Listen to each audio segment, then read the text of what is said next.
चार आपके पुरुषार्थ कौन कौन से हो गए? धर्म, अर्थ, काम, मोक्ष।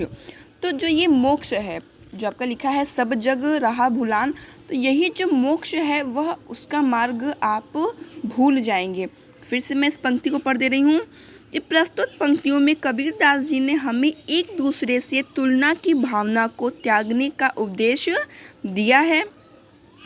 कबीरदास जी के अनुसार बिना किसी द्वेष भाव के निष्पक्ष होकर प्रभु की भक्ति करना ही मोक्ष प्राप्ति का एकमात्र साधन है।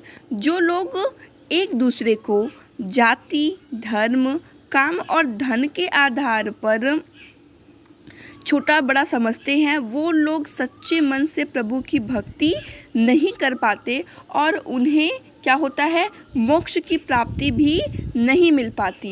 लिखा है ना, निरपक्ष होई के हरि भजे सोई संत सुजान। और जो निरपक्ष, जो पक्षपात ना करते हुए ईश्वर की साधना करता है, मतलब कि जो पक्षपात हुए बिना ईश्वर उस भगवान की आराधना करता है, सोई संत सुजान, उसी का कल्याण होता है या वही कल्याण का भागी बनता है। इसीलिए हमें इन भेद भावों से ऊपर उठकर निष्पक्ष मन से भगवान की भक्ति करनी चाहिए, तभी हमारा कल्याण हो सकता है, नहीं तो हमारा इस संसार में कोई भी साथ नहीं देगा। फिर से आपको दोनों का बता दे रही हूँ। हस्ते चढ़िए ज्ञान को सहज दुलीचा डारी, स्वान रूप संसार है भूखन दे झक माही। यदि कोई ज्ञानी व्यक्ति हाथी चढ़कर अर्थात आपसे थोड़ी दूरी पे है तो आप सहज दुलीचा डारी, तो आप सहज भाव से उनके सामने नतमस्तक होकर उनसे ज्ञान प्राप्ति की प्रार्थना करिए तथा अपने अभिमान को त्याग कर विनम्र हो जाइए।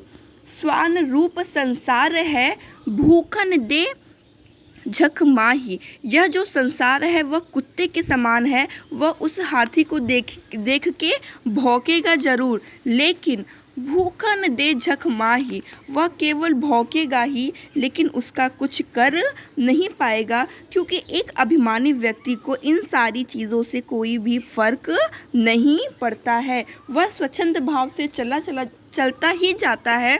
कुत्ते जो होते हैं वह अपने भौंकने का कार्य करते रहते हैं।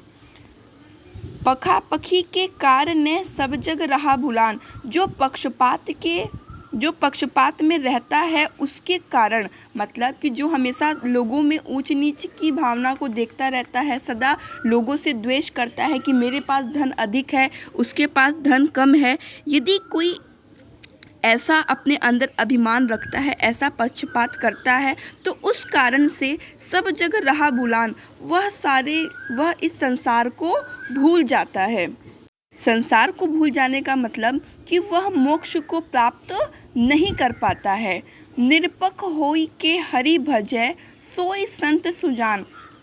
और जो निष्पक्ष भाव से उस भगवान की प्रार्थना करता है, मतलब कि जिसे अपने धन से कोई मतलब नहीं होता, अपने जात से कोई मतलब नहीं होता, जो वह सबसे सदा प्रेम भाव से रहता है, यदि इस प्रकार का व्यक्ति भगवान की भक्ति करता है, मतलब यदि आप पक्षपात होकर भगवान की भक्ति करते हो तो आपको मोक्ष नहीं मिलेगा, किंतु आप निष्पक्ष भाव से बिना भेदभाव किए अगर आप उस ईश्वर की प्रार्थना करते हो तो सोई संत सुजान, तो आपका हे सुजान, मतलब यहाँ यह को संबोधित करें कि हे मनुष्य, तुम्हारा निश्चय ही कल्याण होगा, अन्यत्र तुम इस संसार में हर वर्ष इस संसार में सदा जन्म लेते रहोगे और यहाँ पर अपना जीवन भोगते रहोगे। इसीलिए तुम निष्पक्ष भाव से भगवान की आराधना करो, वह तुम्हारा अवश्य ही कल्याण करेंगे।